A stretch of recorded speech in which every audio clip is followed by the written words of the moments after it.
وعدکم اللہ مغانم کثیرہ، اللہ نے تم سے بہت زیادہ مال غنیمتوں کا وعدہ فرمایا۔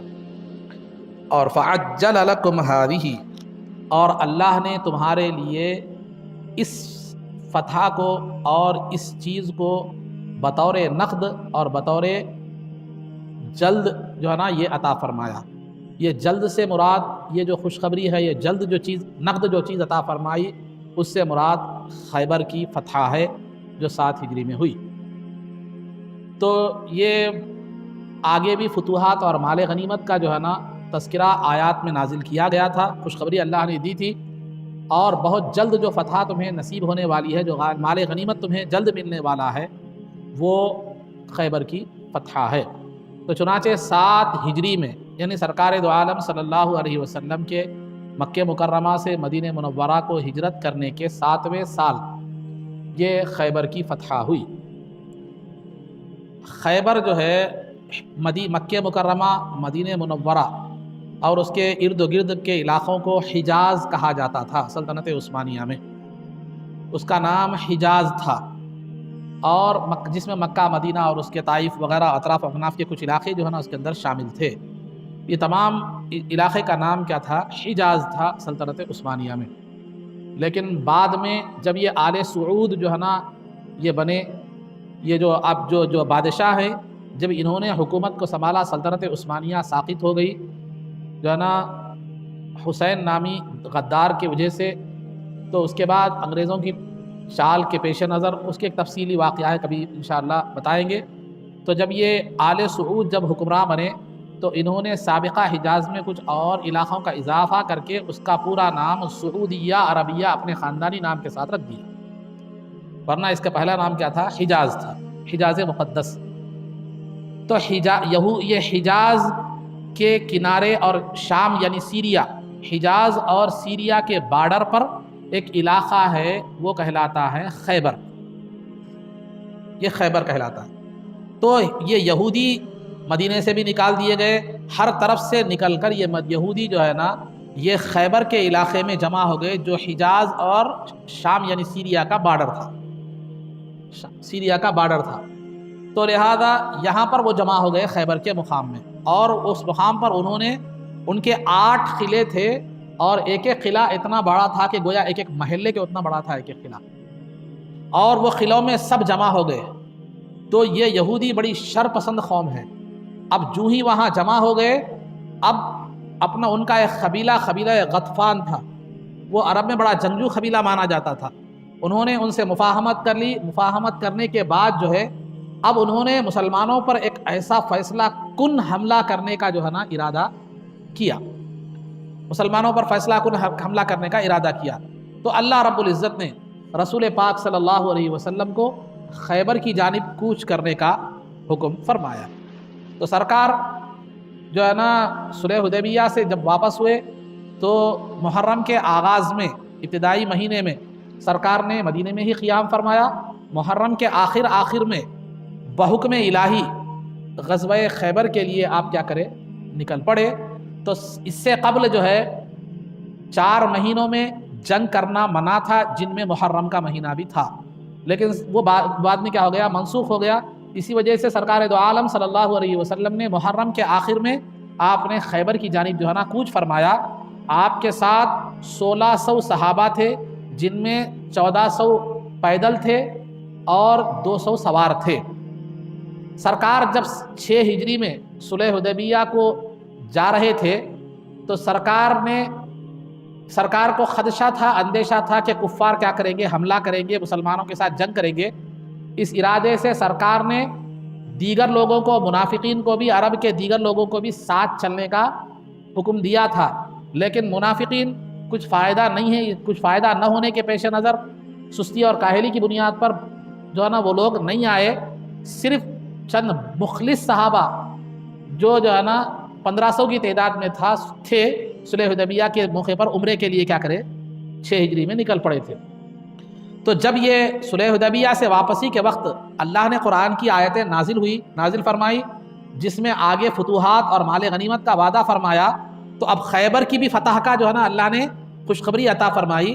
تو اب مال غنیمت کی لالچ میں فتح میں فتح میں خود کو شریک کرنے کے لیے منافقین وغیرہ جنہوں نے سابق میں سستی دکھائی تھی، کاہلی دکھائی تھی، وہ بھی مال غنیمت کی لالچ میں جو ہے نا آنے کے لیے آمادہ اور تیار ہو گئے۔ تو اللہ رب العزت نے سرکار کو حکم دیا یہ منافقین اور غیر مخلص جو لوگ ہیں ان کو ساتھ مت لیں، بلکہ مخلص مسلمانوں کو ہی ساتھ لے کر جائیں۔ یہ اللہ نے ان کو روک دینے کا وعدہ فرمایا۔ چنانچہ قرآن کریم میں اللہ نے فرمایا سَيَقُولُ لَكَ الْمُخَلَّفُونَ إِذَا انطَلَقْتُمْ إِلَىٰ مَغَانِمَ كَثِيرَةٍ لِتَأْخُذُوهَا، تو جب آپ جانے لگیں گے تو یہ جو پیچھے رہ گئے تھے صلح حدیبیہ وغیرہ کے موقع پر، وہ لوگ بھی آپ سے آنے کی خواہش کریں گے، تو آپ ان کو آنے مت دیجیے، ان کو اس جنگ میں شریک ہونے مت دیجیے۔ تو بہرحال سرکار 1600 کی تعداد کے ساتھ آپ خیبر کی جانب کیا ہے نکل پڑے۔ جب سرکار پہنچے تو رات ہو چکی تھی، سرکار پہنچے تو رات، خیبر کے مقام پر پہنچے تو سرکار رات ہو چکی تھی۔ تو رات میں سرکار کسی بھی بستی پر حملہ نہیں فرماتے تھے، سرکار کی عادت کریمہ تھی، اور صبح کو دیکھتے کہ اذان ہوتی تو حملہ نہ فرماتے، اذان نہ ہوتی تو حملہ فرمایا کرتے تھے۔ تو لہذا سرکار رات میں پہنچے تو صبح تک جو ہے نا آپ نے انتظار فرمایا، اذان بھی نہیں ہوئی۔ جب صبح ہوئی تو قلعوں کے دروازے کھلے، لوگ اپنے اپنے کاموں کو جانے کے لیے ہتھوڑی، پھولا، مزدور پیشہ جو بھی لوگ ہیں اپنے ٹولز، سامان وغیرہ لے کر جو ہے جب باہر نکلے تو لشکر اسلام کو سامنے دیکھ کر بڑے بدحواس ہو گئے اور وہ چیخ و پکار کرنے لگے ہذا محمد والخمیسہ، ہذا محمد والخمیس، ہذا محمد والخمیس، ارے یہ محمد صلی اللہ علیہ وسلم خمیس کے ساتھ آ چکے ہیں، محمد صلی اللہ علیہ وسلم خمیس کے ساتھ آ چکے ہیں۔ خمیس کو کیا مطلب کیا ہے؟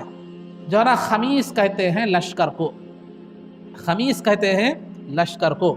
کیوں لشکر کو خمیس کیوں کہا جاتا ہے؟ لشکر کے 5 حصے ہوتے ہیں، ایک مقدمہ جو سامنے کا حصہ ہوتا ہے، سامنے کی ٹکڑی، ایک میمنہ ایک سیدھی جانب کی ٹکڑی، میسرہ بائیں جانب کی ٹکڑی، درمیان کی ٹکڑی کو قلب کہتے ہیں، پیچھے کی ٹکڑی کو ساقہ کہتے ہیں۔ ساقہ یعنی ساقہ اصل میں پنڈلی کو کہتے ہیں، پنڈلی پیچھے ہوتی ہے تو پچھلے حصے کو کیا کہتے ہیں؟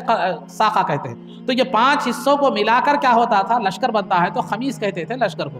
تو وہ لوگ کہنے لگے کہ محمد اپنے لشکر کے ساتھ آ چکے ہیں، انہوں نے یہ کر دی، فوراً وہ لوگ قلعوں میں گھس گئے، قلعوں کے دروازے بند کر لیے۔ اس وقت تک رسول پاک صلی اللہ علیہ وسلم کا ارادہ جو ہے نا ان سے جنگ کرنے کا نہیں تھا، ان کی شرپس معاہدے وغیرہ کے ذریعے سے، صلح و صفائی کے ذریعے سے ان کی شرارت پر لگام لگانے کا سرکار کا ارادہ تھا، لیکن ان لوگوں نے خود اپنی طرف سے جو ہے نا پیشکش کر دی، جنگ کی پیشکش کر دی، صلح کی پیشکش انہوں نے نہیں کی۔ تو لہذا اس کے بعد مسلمانوں سے ان کی جنگ شروع ہوئی۔ تقریباً 8 قلعے وہاں پر تھے، 8 قلعے جو ہے نا وہاں پر تھے۔ تو 8 قلعوں میں بعض قلعے جو ہے نا صلح و صفائی سے، اسلام کے صلح و صفائی کے ذریعے سے، کمپرومائز کے ذریعے سے فتح ہو گئے، اور بعض قلعے تھوڑی سی ہلکی پھلکی جنگ سے کیا ہو گئے؟ فتح ہو گئے۔ لیکن ایک قلعہ تھا جو بڑا مضبوط تھا اور جس میں 20,000 تقریباً فوج تھی۔ باقی قلعوں میں سامان تھوڑے یہودی ایسے ویسی تھے اتنے۔ قلعہ نائم جو تھا پہلے، سب سے پہلے جو قلعہ فتح ہوا قلعہ نائم، اس میں ان کی رسد تھا، ان کا سامان اناج وغیرہ تھا، وہ کچھ فوجی حفاظت کے لیے تھے، کوئی بڑا قلعہ نہیں تھا۔ مسلمانوں نے اس پر پہلے قبضہ کر لیا، اس کو فتح حاصل کر لی۔ اس کے بعد دیگر قلعہ فتح کرتے ہوئے آخری میں جب قلعہ خموس پر پہنچے تو وہ قلعہ بڑا مضبوط قلعہ تھا، اور بہت اس کا قلعہ، وہ قلعہ جو ہے نا وہاں پر فوجی پورے تقریباً 20,000 کی تعداد میں فوجی وہاں پر تعین تھے، اور جو ہے اس کا ایک جو نگہبان تھا، جو نگہبانی محافظ تھا، مرحب نامی پہلوان تھا، جو عرب میں مشہور تھا کہ 1,000 سواروں پر یہ بھاری ہے، اتنا بڑا جو ہے نا وہ پہلوان تھا جو اس کی نگہبانی کر رہا تھا۔ تو لہذا جب تمام قلعے فتح کر کے سرکار دو عالم صلی اللہ علیہ وسلم مقام خیبر کے اس قلعہ خموس پر پہنچے تو سرکار دو عالم صلی اللہ علیہ وسلم کو کچھ تکلیف اور طبیعت ناساز تھی، جس کی وجہ سے سرکار خود اس قلعے تک تشریف نہیں لے گئے۔ سب سے پہلے جو ہے نا سرکار نے اسلام کا جھنڈا دے کر سیدنا ابوبکر صدیق رضی اللہ تعالیٰ عنہ کو بھیجا۔ سیدنا ابوبکر صدیق رضی اللہ تعالیٰ عنہ گئے، کوشش کی، لیکن خلاف فتح نہیں ہوا۔ پھر سیدنا عمر فاروق رضی اللہ تعالیٰ عنہ کو جو ہے نا جھنڈا اسلام دے کر بھیجا، تو ان کے ہاتھ پر بھی خلاف فتح نہیں ہوا۔ پھر اس طرح 20 دن تک وہ قلعے کا محاصرہ اور اس کا گھیراؤ جاری رہا۔ اس کے بعد ایک دن سرکار دو عالم صلی اللہ علیہ وسلم نے فرمایا، کل میں جو ہے نا ایک جھنڈا ایک ایسے آدمی کے ہاتھ میں دوں گا جو اللہ اور اس کے رسول سے محبت کرتا ہے، اور اللہ اور اس کے رسول اس سے محبت کرتے ہیں، اور کل خیبر کا قلعہ اس کے ہاتھ پر فتح ہوگا۔ اب وہ شخصیت کون ہے، ان کا تذکرہ سرکار نے ڈکلیئر ان کو نہیں کیا۔ رات تمام صحابہ اسی تمنا میں گزار دیے کہ کل یہ سعادت کسے نصیب ہوگی۔ تو لہٰذا صبح جب ہوئی صحابہ پھر جمع ہو گئے سعادت مند کی سننے کے لیے. تو صحابہ جب جمع ہو گئے تو سیدنا علی مرتضیٰ رضی اللہ تعالیٰ عنہ اس میں موجود نہیں تھے. تو سرکار نے فرمایا علی کہاں ہے, علی کہاں ہے؟ تو آپ کو آشوب چشم آ گئے تھے, آنکھ پک جانا جس کو کہتے ہیں, تو آنکھ پک گئے تھے آپ کے, تو اس وجہ سے آپ بارگاہ مصطفی میں حاضر نہیں ہو سکے تھے. تو کہا گیا کہ سرکار انہیں آنکھ پک گئے ہیں, وہ نہیں آ سکے. تو سرکار نے فرمایا علی کو بلاؤ. تو علی رضی اللہ تعالیٰ عنہ کو بلایا گیا. سرکار جب نے ان کے اپنے لعاب دہن اپنا تھوک جو ہے نا ان کی آنکھوں میں لگایا تو فوراً آنکھ اس طرح درست ہو گئی جیسے جو ہے نا کبھی بیمار ہی, کبھی وہ پکی ہی نہیں تھی. یہ سب باتیں جو ہے نا جو محبت نہیں رکھتے, عقیدت نہیں رکھتے, ان کے لیے عجیب و غریب نظر آتی ہیں. لیکن میں اس کی مثال بھی دیکھتا چلو, جو روحانی فکر رکھنے والے لوگ نہیں ہوتے ان کو یہ عجیب و غریب عقیدت, محبت اور روحانی فکر رکھنے والے جو لوگ نہیں ہوتے ان کو یہ باتیں عجیب و غریب نظر آتے ہیں, کیونکہ وہ لوگ مادیت اور مادہ پرستی کے جو ہے نا قائل ہوتے ہیں. تو میں بتاتا چلوں, انجیکشنوں میں بعض انجیکشن ایسے ہیں, دوائیں ایسے ہیں کہ آپ اسپرے مارتے ہی درد کا احساس ہی نہیں ہوتا, انجیکشن دیتے ہی پورا جسم آپ کا کیا ہو جاتا ہے, شل ہو جاتا ہے. تو جب یہ انجیکشن, یہ دوائیں جو ہے نا غیر مسلموں کی بنائی ہوئی اتنی کارگر ہے, تو لعاب مصطفیٰ اگر وہ اثر کرے تو یہ کیا بعید بات ہے. تو مادیت کی نظر سے بھی اگر ہم سوچیں تو بھی جو ہے نا آج کل ایلوپیتھک کی دواؤں کے حساب سے اگر کوئی بڑی بات جو ہے نا نہیں ہے. آپ اسپورٹس وغیرہ میں دیکھتے ہیں, کبھی کرکٹ کا میدان آپ نے دیکھا ہوگا, کوئی جو ہے نا پلیئر انجرڈ ہو جاتا ہے, زخمی ہو جاتا ہے, تو ڈاکٹر فوراً آتا ہے, اسپرے مارتا ہے, تھوڑا لگڑتا ہے, اس کے بعد فوراً وہ پھر کھیلنے لگتا ہے. تھوڑی لمحوں میں کیا ہو جاتا ہے, اس کی تکلیف ہے. فٹ بال کا میچ دیکھیں آپ, کرکٹ کا میچ دیکھیں, ایسے میچوں میں آپ دیکھتے رہتے ہیں. تو یہ دوائیں, ایلوپیتھک کی دوائیں اتنا زود اثر کر سکتی ہے, اتنا جلد اثر کرتی ہیں, تو کیا لعاب مصطفیٰ جن کے قدم رکھنے سے مدینے کی مٹی شفا بن گئی, تو ان کے لعاب میں یہ شفا نہیں ہو سکتی.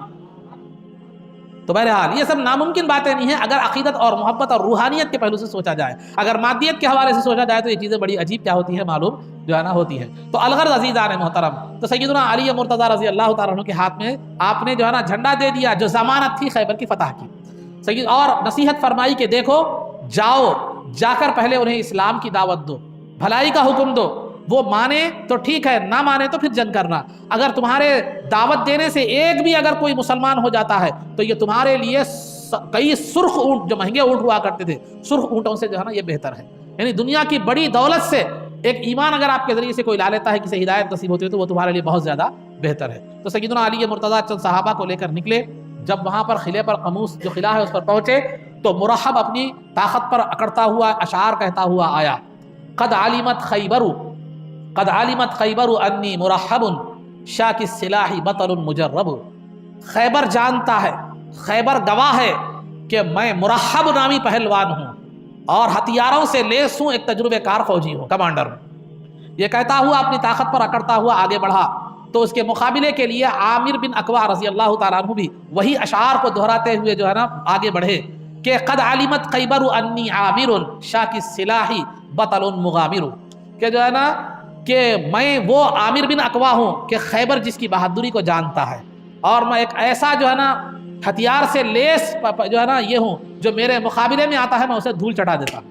یہ کہہ کر جو ہے نا عامر بن اقوا رضی اللہ تعالیٰ عنہ آگے بڑھے, اس کے پیر پر وار کیا لیکن تلوار پلٹ کر آپ کو ہی لگ گئی, جس کی وجہ سے آپ کیا ہو گئے, شہید ہو گئے. اس کے بعد سیدنا علی مرتضیٰ رضی اللہ تعالیٰ عنہ آگے بڑھے یہ کہتے ہوئے کہ انا الذی سمتنی امی حیدرا کلیث غابات کریہ المنظرا. میں وہ ہوں جس کا نام میری ماں نے حیدر یعنی شیر رکھا ہے, اور میں جنگل کے شیر کی طرح باروب اور جو ہے نا روب والا اور ہیبتناک اور خوفناک ہوں دشمن کے لیے. یہ کہہ کر آپ آگے بڑھے. وہ مرحب نامی پہلوان جو 1000 لوگوں پر بھاری تھا, وہ مرحب نامی پہلوان جب آپ پر حملہ کیا تو آپ اس کے ہوار کو بچاتے ہوئے آپ نے اس کے سر پر ایسا حملہ کیا کہ 2 ٹکڑے ہو گیا, اس کو گاجر اور مولی کی طرح آپ نے جو ہے نا کاٹ دیا. اس کے بعد خیبر کے قلعے کا جو دروازہ تھا, جس کو جتنا وزنی اور بھاری تھا, جس کو اٹھانے کے لیے 40 لوگ درکار تھے, آپ نے اس کو صرف اٹھایا نہیں, اکھاڑ کر پھینک دیا, اکھاڑ کر پھینک دیا. یہاں بھی اگر مادیت کے نظریے سے سوچا جائے تو جو ہے نا وہ جو مادہ پرست مسلمان ہوتے ہیں وہ جو ہے نا پریشان ہوتے ہیں کہ جو ہے نا وہ کیسے ممکن ہو سکتا ہے کہ 40 لوگ جس دروازے کو صرف اٹھانے کے لیے درکار تھے اتنے دروازے کو زمین سے